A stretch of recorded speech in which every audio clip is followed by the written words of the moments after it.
Hello everyone, நான் கணிதா சக்தி.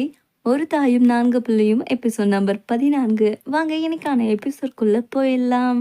ஹீரோக்கு போதை தெளிஞ்சிரும். முறையை நான் இங்கே தானே உன்னை காப்பாத்தினேன். சின்ன வயசுல எனக்கு என்ன கஷ்டம் வந்தாலும் நான் இங்கே தான் வருவேன். எங்க அப்பா அம்மா பிஸ்னஸ்ல ரொம்ப பிஸியா இருந்தாங்க. அப்போல்லாம் இங்கே தான் வந்து உட்காந்துட்டு இருப்பேன். எனக்கு இது ரொம்ப பிடிக்கும். ஒரு மொத்த கஷ்டத்தையும் இங்க சொல்லும் போது மனசு ரொம்ப இலகுவாயிடும்.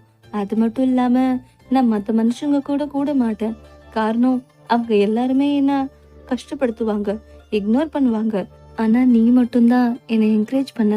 நான் செய்யற எல்லா விஷயத்திலயும் என்னை பாராட்டின. இது வரைக்கும் என்ன அப்படி யாரும் பாராட்டினதில்ல. உன்னோட உத்வேகத்துலதான் நான் நிறைய விஷயம் செய்யணும்னு ஆசைப்பட்டேன். அது மாதிரி செஞ்சும் காமிச்சேன். எனக்கு இருக்கிற திறமைய வெளியில கொண்டு வந்தது கண்டிப்பா நீதான். நான் சொன்ன எல்லாமே உண்மைதான். நீ உண்மையாலுமே திறமையான ஆளு. அது உனக்கு வேணா தெரியாம இருக்கலாம், எனக்கு நிச்சயமா தெரியும். நான் உன் பேரண்ட்ஸ் உன்னை கண்டுக்கலன்னு நினைக்கிறேன். உன் பேரண்ட்ஸ் உண்மையிலுமே உன் மேல பாசமா இருந்திருக்கலாம். அவங்களுக்கு உன்னை கவனிக்க நேரம் இல்லாம இருந்திருக்கலாம். எனக்கு ஒரு பாட்டி இருந்தாங்க. உங்களை தவிர சொந்தன்னு சொல்லிக்க எனக்கு வேற யாருமே இல்லை. ஒரு நாள் அவங்களும் இறந்து போயிட்டாங்க. நான் தனியாயிட்டேன். ஏன் நீ தனியாயிட்ட? உனக்குதான் ஷூ ஃபேமிலி இருக்கு. 4 பசங்க முத்து முத்தா இருக்காங்க. அப்புறம் நான் இருக்கேன். அப்புறம் என்ன உனக்கு பிரச்சனை? என்னோட ஷோல்டர் உனக்காக எப்பவுமே காத்துட்டு இருக்கு. நீ எப்போ வேணா இதுல கொட்டா போட்டு தங்கிக்கலாம். Thank you so much. அப்புறம் நான் உன்கிட்ட நான் உன்னை கல்யாணம் பண்ணிக்க ஆசைப்படுறேன். காதல வாங்கியிருப்பாளா? நீ இப்போ என்ன சொன்ன? மறுபடியும் சொல்லு. இப்போ இப்போ எதை சொன்னியே? நான் உன்னை கல்யாணம் பண்ணிக்க ஆசைப்படுறேன். உனக்கும் விருப்பம்னு நான் நினைக்கிறேன். ஐயோ, இதை எங்கேயோ கொண்டு போய் விட்டுரும் போல என்ன. நம்ம எப்படி இருந்தாலும் நம்ம உலகத்துக்கு போய் ஆகணும். நீ என்ன தப்பா புரிஞ்சிட்டு இருக்க. நீ கேட்குற விஷயத்த என்னால செய்ய முடியாது. உனக்கு வேணா என்ன கல்யாணம் பண்ணிக்க ஆசை இருக்கலாம், ஆனா எனக்கு உன்னை கல்யாணம் பண்ணிக்க ஆசையே இல்லை.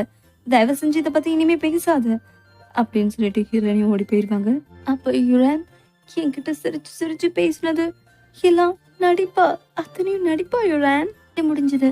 அதுக்கப்புறம் நம்மளோட ஹீரோ திருமண புத்தர் சில மாதிரியே வீட்டுல உட்காந்து ஒரே பக்கமாக பார்த்துட்டு இருப்பாரு. நம்மளோட முதலாளி அந்த லேடிகளை ரொம்ப சஃபர் ஆயிருப்பார் போல. வச்ச சாப்பாடு கூட அப்படியே இருக்கு. இதை மட்டும் திங்கவா போறாரு. இவருக்கு ஏதாவது ஒரு வழி பண்ணணும் அப்படின்னு சொல்லிட்டு அந்த லேடி கிளம்பிடுவாங்க. ராமி அபிராமி ஐயா, நம்ம முதலாளியே நம்ம சந்தோஷப்படுத்திட்டோம். ஏய், என்னடி நடக்குது உள்ள? ஒரே லேடி சவுண்டா இருக்கு. ஐயோ லேடி முதலாளி அம்மா. ஐயோ, கதவு ஓபன் ஆயிடுச்சு. மூதேவி, தாப்பால போட்டு நீ நோட்டிக்க கூடாதா? அம்மா, டேய் என்னடா பண்ணிட்டு இருக்க? நல்லா இருக்குல்ல, அதை விடுங்க, நீங்க பண்ணுங்க. என்னடி நடக்குதுங்க?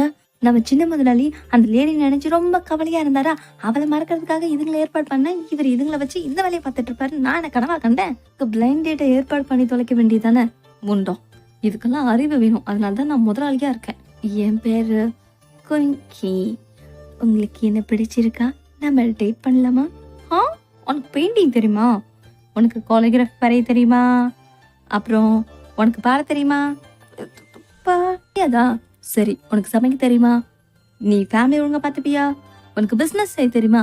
உனக்கு என்னதான் தெரியும் சொல்லு. ஏமா என்னமா பண்ணா? எதுக்கு அழுவுற? எனக்கு ஒண்ணுமே தெரியலங்க. உங்க பையனுக்கு நீங்க வேற பொண்ணு பாருங்க. நான் என் டேலண்ட வளர்க்க போறேன்.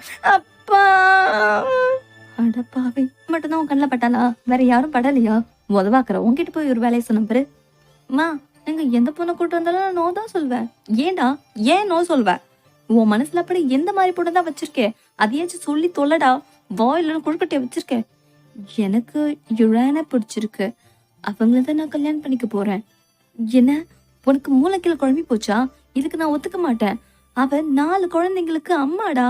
உனக்கு என்ன சூனிங்கினி வச்சுட்டாங்களா என்ன? மா, அப்படியெல்லாம் இல்லம்மா. எனக்கு அவளை ரொம்ப பிடிச்சிருக்கு. மத்தவங்க என்ன சொல்லுவாங்கன்னு எனக்கு கவலை இல்லம்மா. சொன்ன $2000 தான் நாங்க சமாளிச்சிட்டோமே. அது மட்டும் போதாது ராசா. நம்மளோட நெல் குடோனை கொள்ள அடிச்சுட்டாங்க. யாருமா அந்த சோமாரி நம்ம குடோன்லயே கை வச்சது? அதாவது 10 வருஷம் பின்னாடி போகணும்பா. நான் பொறுமையா கேக்குறேன் தாயே, சொல்லு என்னாச்சு? நீ இப்பவாச்சு பிளாஷ்பேக் ஓபன் பண்ணு. 10 வருஷத்துக்கு முன்னாடி மல்பெரிக்கு நல்ல மார்க்கெட் இருந்தது. அதான் துணி தயாரிப்பீங்க, அதுக்குதான்.